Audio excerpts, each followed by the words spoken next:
자, 그러면 계속해서 오늘 내용을 또 살펴보도록 하겠습니다. 오늘 우리는 저도 안 보이잖아. 내가 비디오는 꺼. 13과 예수 그리스도의 재림이라는 제목으로 함께 말씀을 나누도록 하겠습니다.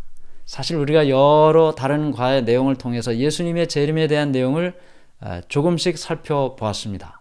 그런데 오늘 우리는 이제 예수님의 재림에 대한 내용을 조금 더 구체적으로 우리의 삶의 어느 때, 이 시대, 인간이 살아가는 이 삶의 어느 순간 이르게 될 예수님의 재림이라는 사건을 성경을 통해서 조금 더 자세하게 살펴보도록 하겠습니다. 그 전에 지난 시간 배운 내용을 우리가 잠깐 복습을 하고 살펴보겠습니다. 지난 시간 우리는 영원히 꺼지지 않는 불의 지옥은 존재하는가 라는 내용으로 살펴보았습니다.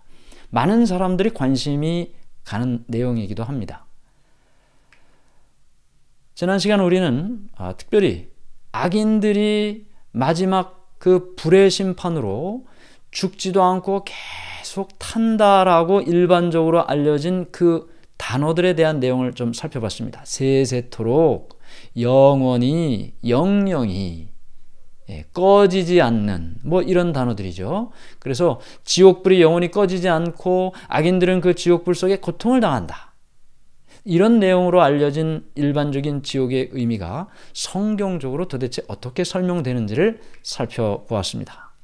영영한 불에 들어간다. 그런데 여기 세세토록 또는 영원한 또는 영영한이라는 단어는 다 똑같은 헬라어 아이오니오스라는 단어라고 했습니다. 이것은 한 세대를 지속한다 또는 일생, 그의 수명이 다하는 때까지 그런 의미라고 했죠. 그래서 계속되는 것이 아니라고 했어요. 그런데 이 단어가 누구를 설명하느냐에 따라서 그 기간이 달라진다고 했습니다. 왜냐하면 일생이라는 것이 사람 같으면 제한된 시간이죠. 일생, 평생. 그런데 하나님 같은 경우는 영원이잖아요. 그렇죠? 그러니까 누구를 설명하느냐에 따라서 이 단어의 의미가 달라진다라는 사실을 우리가 지난 시간에 배웠습니다. 그래서 한나가 사무엘을 낳고 그 사무엘을 성전에서 하나님을 섬기는 일을 위하여 영원히 있게 한다라는 표현이 있는데 그 말씀이 죽지도 않고 영원히 있는다는 말이 아니고 그의 평생 동안 있게 한다는 그런 말이라고 했습니다. 그 증거가 뭐냐? 소돔과 고모라 성이 불로 멸망이 됐는데 유다서 1장 7절에 소돔과 고모라와 그 이웃 도시들도 영원한 불의 형벌을 받음으로 거울이 되었다. 그러면 소돔과 고모라 성의 그 멸망시킨 그 심판의 불이 영원한 불이라면 지금도 타고 있어야 되잖아요. 꺼지지 않고. 그러나 베드로후서 2장 6절에서 소돔과 고모라 성을 멸망하기로 정하여 재가 되게 하사 이미 꺼졌습니다. 그러므로 성경에 불의 심판으로 나타난 이 영원한 영영한 세세토록 꺼지지 않는 이 모든 단어들은 인간이 심판으로 완전히 소멸될 때까지 타고 완전히 재가 되게 한다, 완전히 소멸시킨다라는 그와 같은 표현이라는 사실을 우리가 지난 시간에 배웠습니다. 오늘은 말씀드린 것처럼 예수 그리스도의 재림이라는 제목으로 함께 말씀을 나누도록 하겠습니다. 첫 번째 질문입니다. 예수님께서 하늘로 돌아가시기 전에 사람들에게 어떤 약속을 남기셨나요? 요한복음 14장 1절부터 3절. 너희는 마음에 근심하지 말라. 하나님을 믿으니 또 나를 믿으라. 내 아버지 집에 거할 곳이 많도다. 그렇지 않으면 너희에게 일렀으리라. 내가 너희를 위하여 거처를 예비하러 가노니 가서 너희를 위하여 거처를 예비하면 내가 다시 와서 너희를 내게로 영접하여 나 있는 곳에 너희도 있게 하리라. 예수님 돌아가시기 전날 저녁입니다. 만찬이 마쳤습니다. 그들의 발을 씻겨주셨고 떡을 떼어주셨고 그리고 포도즙을 나눠주셨습니다. 그리고는 그들에게 말씀하셨습니다. 아직도 준비가 안 된 그들에게 말이죠. 아직도 서로 누가 높은지 그의 마음속에 막 갈등하고 있는 그들에게 예수님께서는 자신이 이제 곧 돌아가실 것이고 그리고 부활하실 것이고 그리고 하늘로 승천하셨다가 다시 돌아올 것이다 라는 말씀을 지금 하고 있는 것입니다. 내가 다시 와서 라는 말은 이제 이 땅에 사는 모든 사람들에게 희망이 되고 용기가 되는 그런 말씀이 되는 것이죠. 약속이라는 것, 특별히 삶의 마지막에 남겨진 약속, 유언이라고 하죠. 그것은 남겨진 사람들에게 굉장히 큰 의미가 있는 것입니다. 그런데 예수님께서는 그 큰 의미를 가져다주는 말씀으로 다시 오시겠다라는 말씀을 하신 것입니다. 성경은 예수님의 재림을 어떻게 묘사하고 있나요?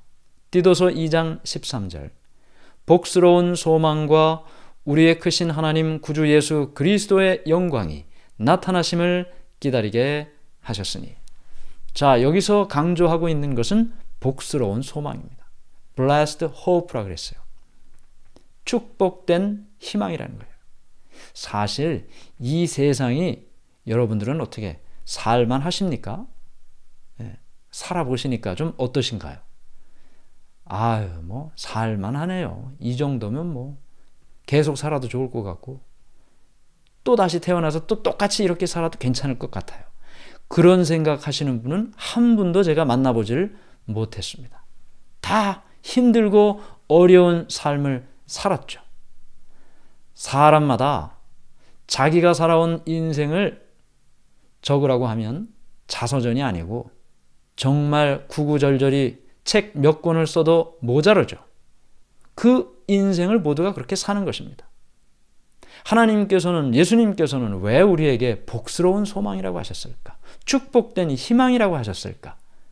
이 땅에 사는 모든 사람들이 이 땅에서 사는 날 동안 너무 힘들고 고생스럽고 안타까운 일들이 너무 많이 일어나기 때문에 그 모든 사람들에게 희망을 주시고 소망을 주셨는데 그것이 복받을 소망이라는 것입니다. 그래서 그 소망을 가지고 살다가 그 날을 맞는 것, 그것이 복된 삶이 된다는 것이죠. 성경은 예수님의 재림을 그렇게 설명하고 있습니다. 사람들은 얼마나 오래 예수님을 기다려 왔나요?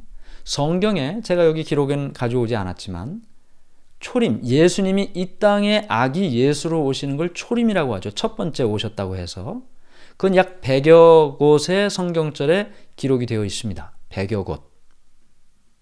그런데 예수님의 재림에 관한 것은 200여 곳이 넘게 나옵니다. 훨씬 많이 나오는 것이죠. 훨씬 더 많이.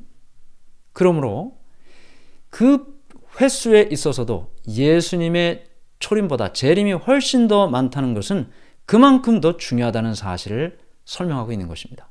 여기 욥기 19장 25, 26절에 내가 알기에는 나의 대속자가 살아 계시니 마침내 그가 땅 위에 서실 것이라 내 가죽이 벗김을 당한 뒤에도 내가 육체 밖에서 하나님을 버리라. 이 무슨 말이냐 하면 여기 이 성경절의 포인트는 육체 밖에서 하나님을 보리라가 아닙니다. 우리가 이 성경절을 읽으면서 육체 바깥에서 하나님을 보리라? 그럼 뭐 영혼이 이 몸과 분리돼서 그래서 그 영혼이 하나님을 본다는 건가? 그런 뜻이 아닙니다. 지금 이 욥기는 창세기보다 먼저 기록된 책입니다. 모세가 창세기, 출애굽기, 레위기, 민수기, 신명기를 모세오경을 기록했는데 그것보다 먼저 기록된 책이 욥기입니다.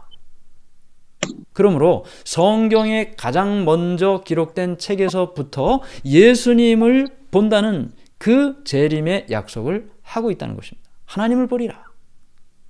그런데 육체 바깥에서 본다는 의미는 뭐냐 하면 이 앞에 보잖아요. 앞에 내가 알기에는 나의 대속자가 살아계시니 마침내 그가 땅 위에 서실 것이라. 그때 내가 본다는 거죠. 그런데 내 가족이 벗김을 당한 뒤에도 보겠다. 어떻게 해서든지 보겠다는 것입니다. 하나님을 본다는 것에 포인트가 있고 초점이 있는 것이지 육체 바깥에서 본다는 것에 초점이 있는 것이 아닙니다. 그러므로 성경이 기록될 그때부터 하나님을 보고 예수님의 재림을 본다는 그와 같은 기다림은 계속되고 있는 것이죠. 예수님께서도 자신의 재림을 사람들에게 말씀하셨습니다. 마태복음 24장은 예수님의 재림의 징조를 말씀하신 장인데 30절에 이렇게 말씀하셨습니다. 그때의 인자의 징조가 하늘에서 보이겠고 그때의 땅의 모든 족속들이 통곡하며 그들이 인자가 구름을 타고 능력과 큰 영광으로 오는 것을 보리라. 예수님 스스로도 이 땅에 다시 오신다는 사실을 사실적으로 묘사를 하시고 말씀하셨습니다. 예수님의 재림은 이 세상에 어떤 큰 희망을 주고 있나요? 성경은 이렇게 이야기합니다. 요한계시록 21장 4절 모든 눈물을 그 눈에서 닦아주시니 다시는 사망이 없고 통곡하는 것이나 곡하는 것이나 아픈 것이 다시 있지 아니하리니 처음 것들이 다 지나갔음이러라. 사실 이 땅에 사는 사람들이 살아가면서 겪게 되는 그 참 힘들고 어려운 일 참 많습니다. 그런데 그 무엇보다도 죽음만큼 사람에게 이 세상의 인간으로서 참 힘들다 또는 인간이 결국 이렇구나 라고 느끼게 해주는 것은 없습니다. 죽음만한 것이 없어요. 죽음보다 더 큰 그런 일이 없어요. 사실 죽으면 아무것도 아니게 되니까. 근데 제가 이 죽음에 대해서 처음 이 죽음을 좀 실제적인 사건으로 느끼게 된 것은 제가 고등학교 때 이제 한국에서 신앙생활을 할 때였는데요. 그때는 어느 분이 돌아가시면 다 모여가지고 그 집에 모여서 밤새 그 관을 덮을 관포를 꽃으로 이렇게 그 종이로 꽃을 다 만들어가지고 그 관포에다가 그걸 다 이렇게 다 하나씩 달았어요. 그럼 이제 그 관포를 탁 덮으면 꽃으로 뒤덮이고 이제 가운데는 이제 색깔을 또 넣어서 십자가로 이렇게 탁 해서 그럼 청년들이 다 모여서 그걸 만들었습니다. 근데 사실 언제 뭐 장례식을 그때도 뭐 여러 번 했던 것으로 기억이 나는데 근데 뭐 다 그냥 그 꽃 만드는 것밖에 기억이 안 났어요. 그런데 어느 장례식인데 그 당시 벽제 화장터에 가서 그 관포를 덮은 그 관이 그 화장장 안으로 들어가서 시간이 지난 다음에 이제 다 빠져서 작은 이 병 안에 담겨져 나오는 것을 보게 됐습니다. 그때 아마 제가 고등학교 1학년쯤 됐던 것 같아요. 근데 그 벽제 화장터 큰 굴뚝에서 끊임없이 그 연기가 시신을 다 태우는 그 연기죠. 연기가 올라가고 마침내 그 시신이 뼈가루가 돼서 작은 병 안에 담겨져 나오는 모습은 그 당시 제 마음속에는 충격이었습니다. 죽음이라는 것을 처음 실제적인 사건으로 느끼게 하는 사건이었습니다. 그런데 여기 요한계시록 21장 4절에 보면 모든 눈물을 그 눈에서 닦아주시니 다시는 사망이 없고 통곡하는 것이나 곡하는 것이나 아픈 것이 다시 있지 아니하리니 처음 것들이 다 지나갔음이러라. 사랑하는 사람의 죽음을 맞는 일만큼 고통스러운 일이 없습니다. 그런데 예수님의 재림을 통해서 이 세상은 다시는 그와 같은 일이 일어나지 않게 된다는 것이죠. 얼마나 기다려지는 일입니까? 계속해서 5번째 이렇게 말씀이 기록되어 있습니다. 언제 예수님께서 이 세상에 다시 오시나요? 자, 그러면 이게 굉장히 중요한 질문이죠. 예수님의 재림, 이게 중요하고 죽었던 사람도 부활하고 이런 고통, 질병, 사망, 슬픔, 눈물 이게 다 없어진 때인데 그때가 빨리 오기 얼마나 우리가 기다립니까? 언제 오시냔 말이에요. 언제? 만일 성경에 2021년 4월 30일, 지금 우리 4월 12일 살아가고 있잖아요. 4월 30일에 예수님 재림하신다고 요한계시록에 딱 기록되어 있으면 오늘 우리가 이 줌 성경 공부할 때 얼마나 많은 사람들이 들어와서 성경 공부 같이 하겠습니까? 이달 말에 예수님이 오신다는데 뭐 3월까지는 좀 살고 싶은 대로 살다가 4월 1일부터는 다 회개하고 눈물로 통회하고 말이죠. 이충환 목사가 하는 이 성경 세미나도 들어와서 탁 마음 준비하고 4월 30일 날 예수님 오시면 탁 하늘에서 예수님 맞고. 그런데 성경에는 그렇게 되어 있지 않습니다.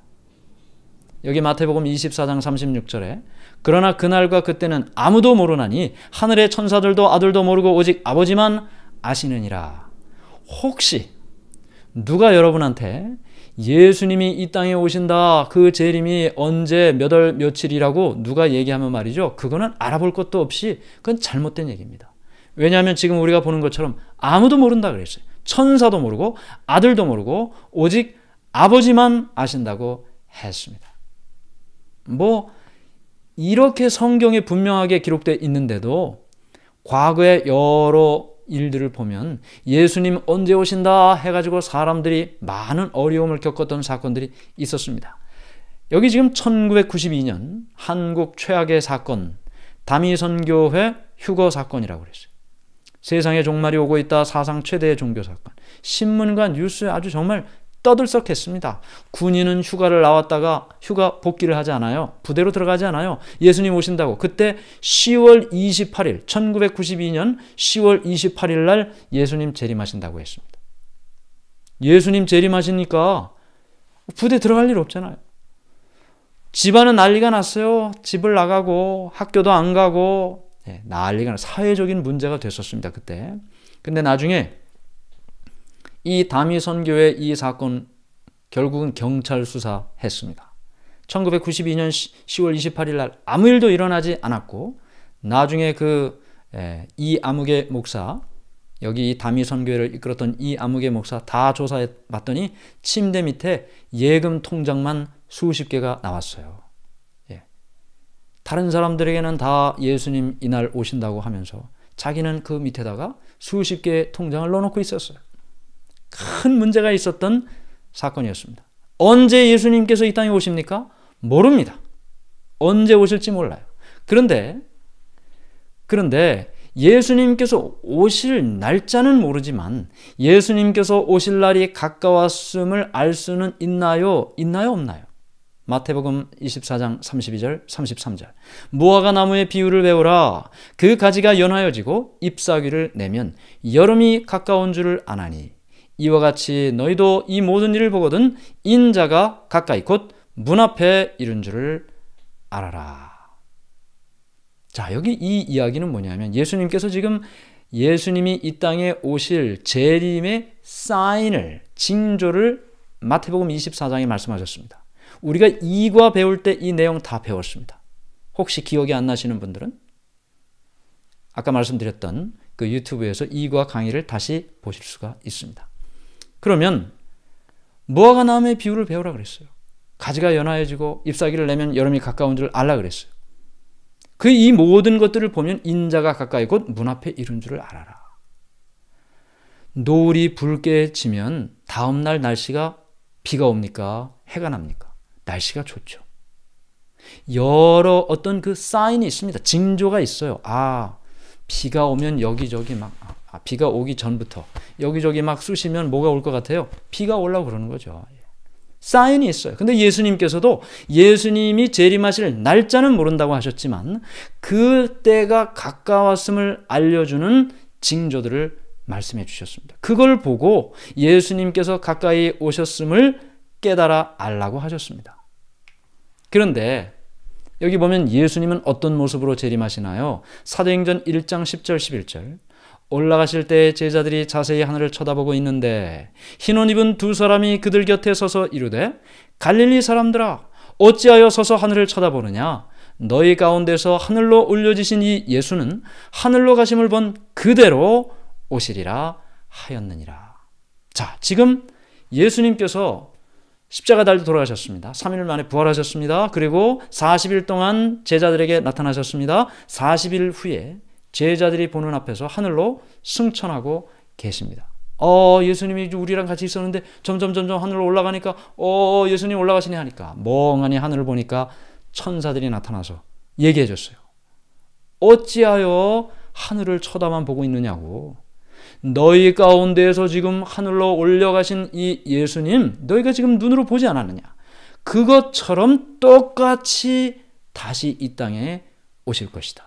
그대로 오실 것이다. 예수님께서는 눈으로 볼 수 있도록 하늘로 가신 것처럼 이 땅에 재림하신다고 말씀하고 있습니다. 예수님의 재림을 지구에 있는 사람들이 목격하게 되나요?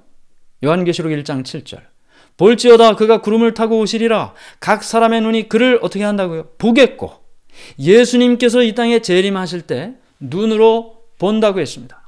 마태복음 24장 30절, 그때 인자의 징조가 하늘에서 보이겠고 그때 땅의 모든 족속들이 통곡하며 그들이 인자가 구름을 타고 능력과 큰 영광으로 오는 것을 보리라. 본다고 했어요. 눈으로 볼 수 있는 것입니다. 모든 사람들이 볼 수 있어요. 부분적으로 보이는 게 아니에요. 모든 사람들이 본다 그랬어요.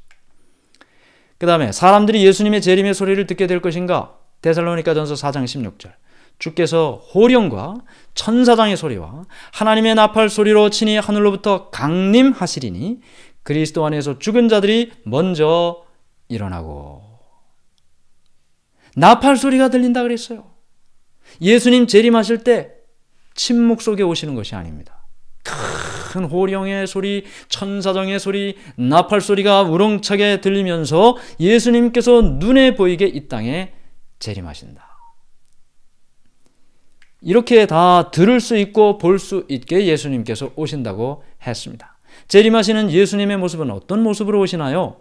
시편 50편 3절, 우리 하나님이 오사 잠잠하지 아니하시니 그 앞에는 삼키는 불이 있고 그 사방에는 광풍이 불리로다. 그러니까 잠잠하지 않으신다 그랬어요.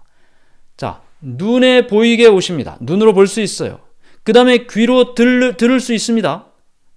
예수님 오시는 그 재림의 때에 예수님 오시는 그 모습이 눈으로 볼 수 있고 귀로 들을 수 있어요. 그리고 실제로 문자적으로 예수님께서 오시는 것입니다. 가심을 본 그대로 오시리라.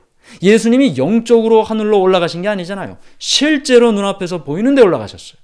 그것처럼 실제로 눈에 보이는 대로 이 땅에 재림하신다는 것입니다. 문자적이고 영광스럽게 재림하신다.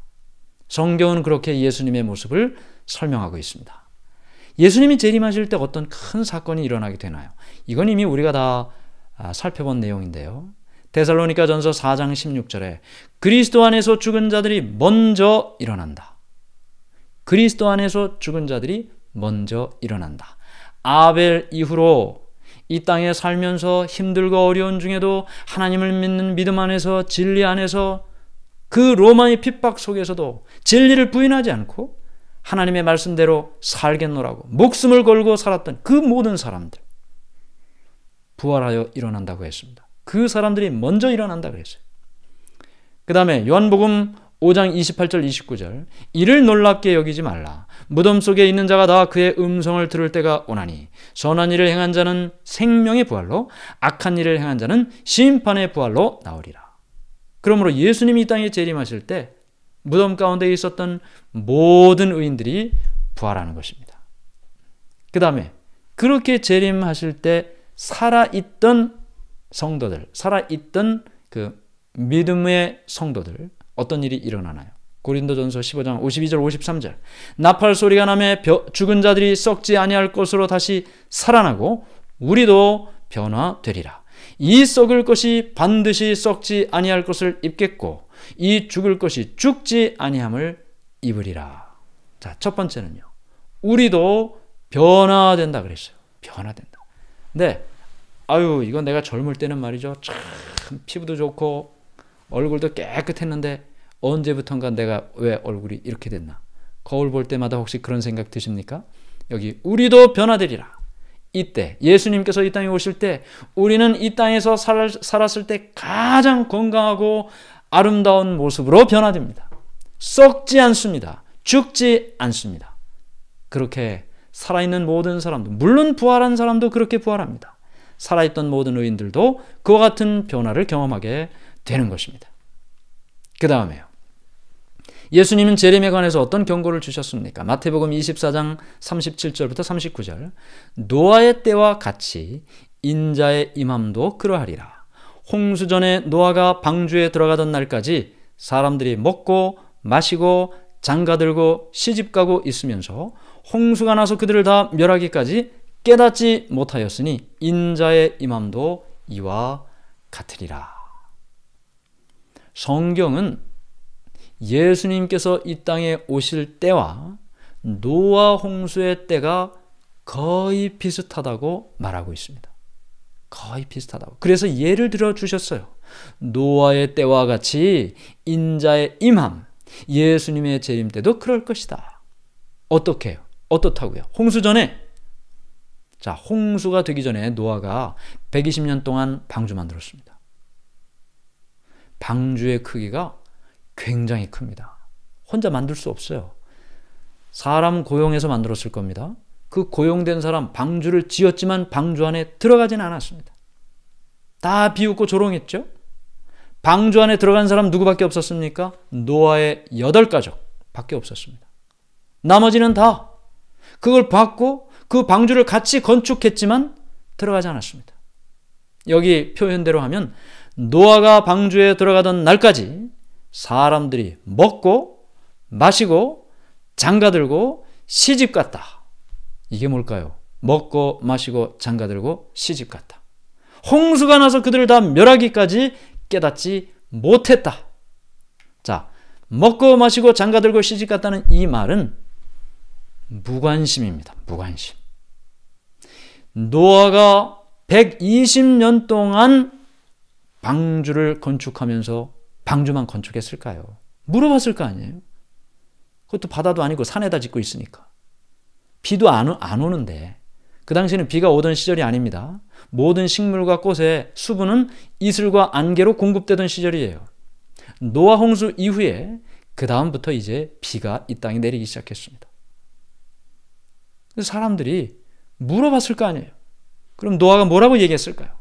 120년이 지나면 홍수가 옵니다. 홍수가 뭔데요? 하늘에서 비가 내립니다. 하늘에서 비가 내려요?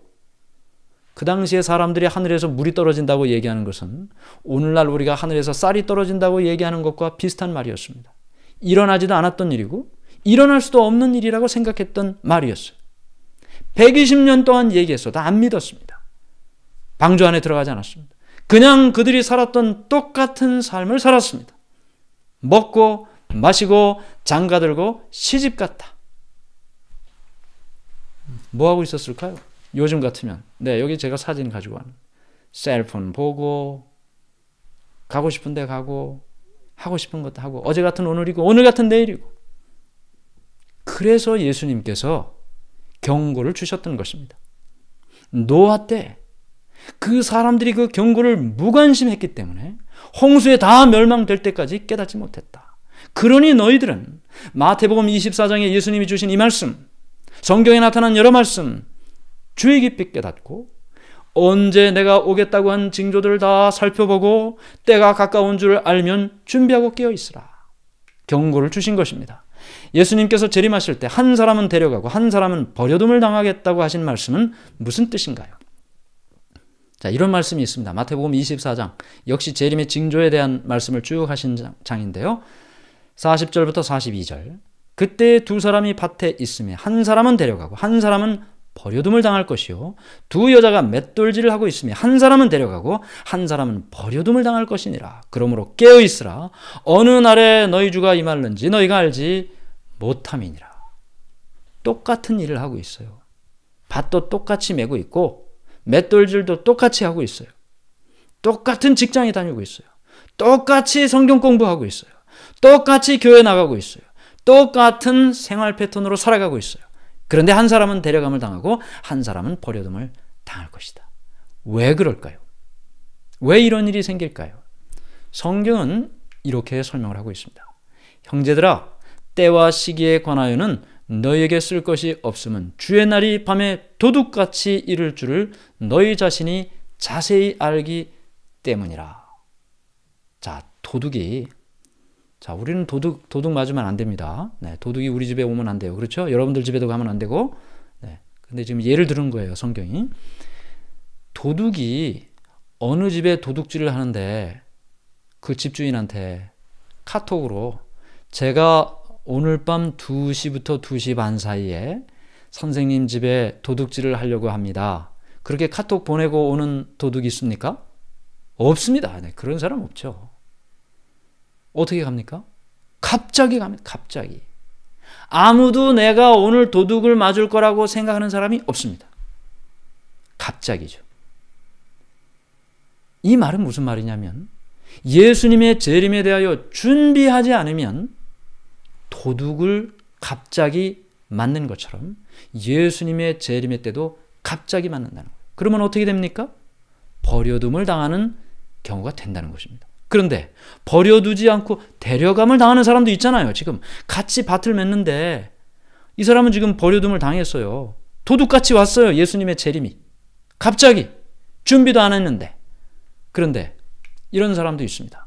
형제들아, 너희는 어둠에 있지 아니하매 그날이 도둑같이 너희에게 임하지 못하리니 너희는 다 빛의 아들이요 낮의 아들이라. 우리가 밤이나 어둠에 속하지 아니하니 그러므로 우리는 다른 이들과 같이 자지 말고 오직 깨어 정신을 차릴지라.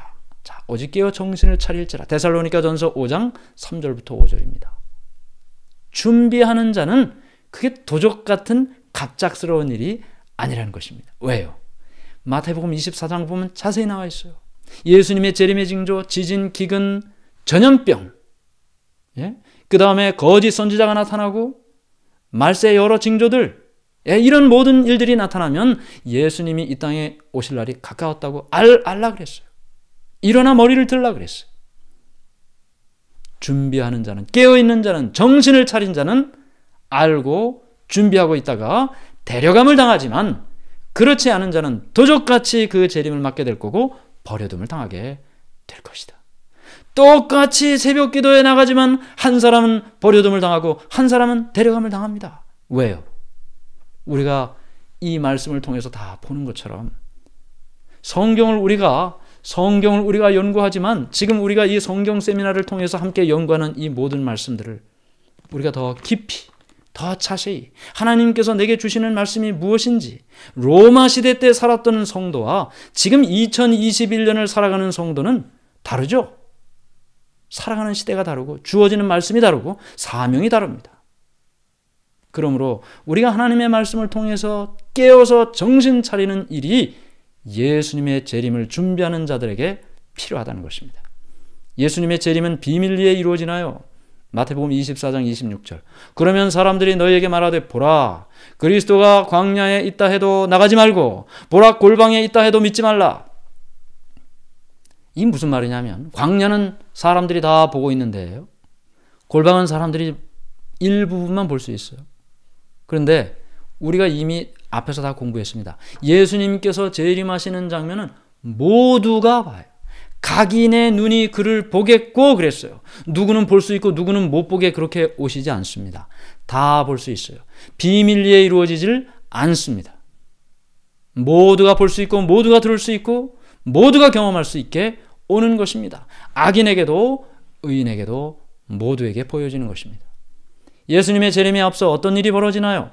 요한계시록 16장 14절. 그들은 귀신의 영이라 이적을 행하여 온 천하 왕들에게 가서 하나님 곧 전능하신 이의 큰 날에 있을 전쟁을 위하여 그들을 모으더라.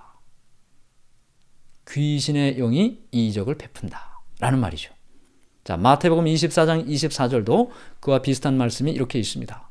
거짓 그리스도들과 거짓 선지자들이 일어나 큰 표적과 기사를 보여 할 수만 있으면 택하신 자들도 미혹하리라.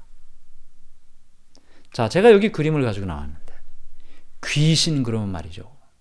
막 여기 막 뿔이 달리고 막 여기는 그 눈썹이 말이죠 위로 쫙 치켜 올라가고 여기는 그냥 광대뼈가 팍 튀어나와가지고 옆을 탁 보면 아주 무시무시한 그렇게 생각이 되지 않습니까? 그런데 성경은 그렇게 나와 있지 않습니다. 아름다운 광명한 천사로 나타나서 예수님 광야에서 그 40일 금식하실 때 예수님을 유혹했어요. 이 돌이 떡덩이가 되게 하라.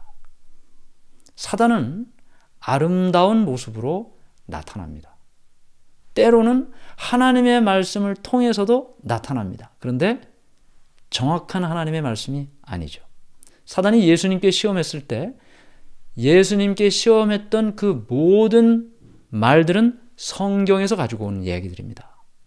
하와에게 뱀이 시험했던 그 말도 하나님께서 하셨던 말을 비틀어서 이야기했어요. 정확하게 이야기하지 않아요. 정확하게 이야기하지 않습니다. 성경과 전혀 동떨어졌다든지 또는 아주 무시무시한 모습으로 우리에게 오지 않습니다. 아름답게 옵니다.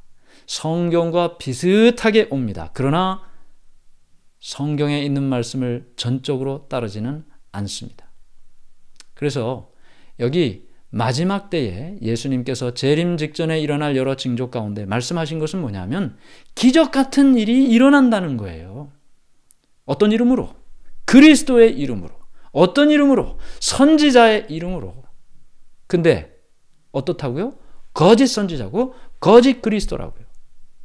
마태복음 7장에 보면 예수님께서 그 오른편과 왼편에 있는 사람들도 말씀하시면서 멸망받는 사람들에 대한 모습을 이렇게 말씀하셨습니다. 나더러 주여 주여 하는 자마다 다 천국에 들어갈 것이 아니고 내 아버지의 뜻대로 행하는 자라야 들어가리라. 그때 그들이 말하죠. 예수님 예수님 주여 주여 제가 주의 이름으로 선지자 노릇하고 주의 이름으로 귀신을 쫓아내고 주의 이름으로 큰 권능을 행했는데 왜 저를 멸망받는 자리에 두십니까? 불법을 행하는 자들아 내게서 떠나가라. 나는 너희를 도무지 알지 못한다고 했습니다. 그들이 한 일이 본인은 하나님의 일이라고 생각했지만 하나님께서는 모르는 일이라고 말씀하셨습니다. 그것이 중요한 것입니다. 내가 하는 일이 무엇을 하느냐, 종교적인 일을 하느냐, 그것이 중요한 것이 아니고 하나님께서 내게 어떤 말씀을 성경을 통해서 하셨느냐가 중요한 것입니다. 그런데 마지막 때 정말 하나님께서 하시는 것과 비슷하게 이 사단이 그와 같은 일들을 많이 하면서 하나님의 백성들을 미혹하고 유혹하고 시험하고 넘어뜨리는 일들을 하겠다고 말씀하셨습니다. 어떻게 분간할 수 있을까요? 여러분은 귀신의 영과 성령을 어떻게 분간할 수 있겠습니까? 거짓 선지자와 참 선지자를 어떻게 분간할 수 있겠습니까? 눈에 보이는 걸로요? 분간 못합니다. 귀에 들리는 거로요? 분간 못합니다. 인원수로요? 분간 못합니다. 우리가 성경의 말씀으로 하지 않으면 그 어떤 것으로도 구별할 수가 없는 것입니다. 왜냐하면 성경을 통해 하나님께서 진리를 말씀해 주셨기 때문입니다. 예수님께서는 재림에 관하여 어떤 긴박한 경고를 주고 계신가요? 마태복음 24장 44절 이러므로 너희도 준비하고 있으라. 마가복음 13장 37절 깨어 있으라. 내가 너희에게 하는 이 말은 모든 사람에게 하는 말이니. 준비하라고요. 깨어 있으라고요. 역사와 성경을 대조하여 보면서 우리가 살아가는 이 시대가 성경에서 이야기하는 어느 시대쯤을 우리가 살아가고 있는지를 확인하고 살아갈 필요가 있다는 것입니다. 저도 듣기 좋은 얘기만 할 수 있습니다. 여러분들에게 좋은 얘기, 여러분들이 듣기 원하시는 얘기 할 수 있습니다. 그러나 성경은 우리가 듣고 싶은 이야기가 아니고 하나님께서 우리가 알아야 할 말씀을 주셨다는 사실을 기억하고 그 말씀을 우리가 보아야 하는 것입니다. 적어도 2021년을 살아가는 하나님을 믿는 그리스도인들은 재림에 관하여 준비하고 깨어 있으라는 분명한 말씀을 주셨습니다. 왜냐하면 많은 징조들이 성취되는 시기에 살아가고 있기 때문이죠. 예수님의 재림을 어떻게 준비할 수 있습니까? 사도행전 16장 31절 주 예수를 믿으라. 그리하면 너와 내 집이 구원을 받으리라. 요한계시록 3장 20절 볼지어다 내가 문 밖에 서서 두드리노니 누구든지 내 음성을 듣고 문을 열면 내가 그에게로 들어가 그와 더불어 먹고 그는 나와 더불어 먹으리라. 예수님께서 놓고 하시죠. 이 화가가 그린 그림입니다. 이 성경절을 통해서. 그런데 우리가 아는 것처럼 이 문은 우리의 마음 문인데 예수님이 계속 노크를 해요. 그런데 이 문은 문고리가 바깥에 없습니다. 예수님이 스스로 문을 열고 들어가실 수가 없어요. 우리의 마음 문은 누가 열어줘야 돼요? 마음 안에 있는 내가 문을 열고 예수님을 영접해야 돼요. 예수님과 함께 있으려면 문을 열어야 돼요. 우리가 내가 문을 열면 예수님께서 들어오셔서 나와 함께 먹고 나와 함께 계신다고 말씀하셨습니다. 문을 열어야 되는 것입니다. 나의 생각과 나의 지식과 나의 경험과 이 모든 것들을 다 내려놓고 성경을 통해서 예수님께서 문을 두드리실 때 내 마음 문을 열어야 되는 것입니다. 그래야 예수님께서 내 마음 안에 들어오실 수가 있는 것입니다. 저는 밥을 누구와 함께 먹는 것이 대단히 중요하다고 생각합니다. 제가 그래서 가까이 계신 분들은 좀 함께 식사를 한번 했으면 좋겠다라는 그런 생각을 제가 하고 있습니다. 선착순으로 좀 해야 될 것 같은데 우리 팀장님들이 좀 잘 어레인지를 해주시면 좋겠습니다. 네, 오늘 제가 이 예수님의 재림을 함께 공부하면서 때가 얼마 남지 않았다. 물론 그 때가 얼만큼인지 산술적으로 1년, 2년, 3년, 4년 이렇게 계산할 수 없습니다. 그러나 은행잎이 초록빛이면 아직 떨어질 때가 아니에요. 그런데 은행잎이 노랗게 되기 시작해서 이쪽 끝에는 벌써 노랗게 됐고 저쪽 끝은 반쯤 노랗게 됐으면 떨어질 때가 된 거죠. 지금 우리는 성경과 역사를 통해서 사건, 사고를 통해서 세상 되어가는 모든 일들을 통해서 노란 잎으로 물들어가는 그 시점에 살고 있다는 것을 보게 되는 것입니다. 오늘 함께 배운 말씀은 재림은 예수님의 약속이다 하는 것입니다. 예수님이 이 땅에 오셔야 됩니다. 왜요? 이 땅이 정의롭지 못하기 때문이죠. 아무리 바르게 살려고 해도 바르게 사는 사람들이 올바로 대접받고 그 바르게 사는 사람들을 인정하는 세상이 되질 못하고 있습니다. 어느 시대나 그랬죠. 그래서 예수님이 오셔야 되는 것입니다. 예수님의 재림은 모든 사람이 볼 수 있고 들을 수 있는 실제적인 사건입니다. 재림의 정확한 때는 알 수 없지만 재림의 징조를 통해 언제쯤인지는 알 수 있습니다. 예수님의 재림은 세상 불행의 끝이며 의인 행복의 시작입니다. 세상 불행의 끝입니다. 우리의 인생에 혹 구름이 있고 그늘이 있다면 예수님의 재림으로 그런 것 이제 없습니다. 다 없어집니다. 정말 우리가 생각했던 그 행복, 그 정말 우리의 마음속의 기쁨, 그것보다 훨씬 더 큰 그 행복과 보람을 예수님께서 우리에게 주신다고 말씀하셨습니다. 그리고 그 시간이 오기까지 준비하고 깨어 있으라고 말씀하고 있는 것입니다. 한 사람도 예외 없이 이 성경 세미나에 참석하신 분들 한 분도 예외 없이 정말 예수님께서 이 땅에 재림하신 그날에 모두가 다 변화되어 공중에서 주님을 영접하는 행복한 복된 소망을 가진 우리 모두가 되기를 바라면서 말씀을 마치겠습니다.